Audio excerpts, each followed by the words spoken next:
महंगा, सूट करे तोहरा में लाल लहंगा। बाटे महंगा बहड़ी बाटे महंगा, सूट करे तोहरा में लाल लहंगा। ऐसन का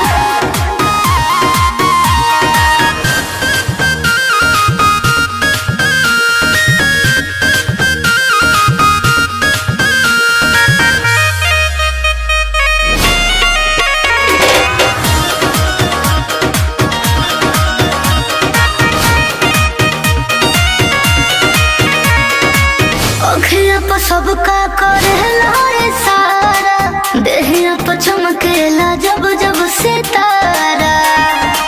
बुझाई हीरा मोती बजड़ल तोहर घाघरा, एकर आगे फीका दिल्ली बायर आगरा।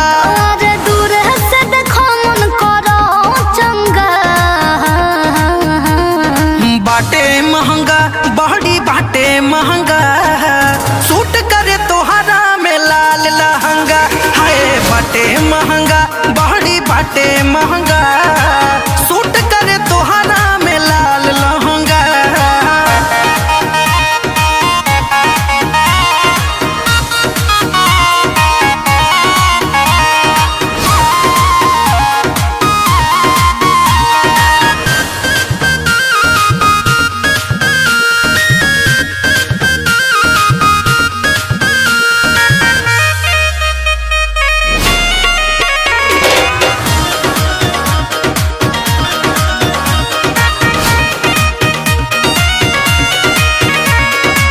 सबके हो पहले आसान नहीं खबाबो, बहकत मनवा पर खतु काबो।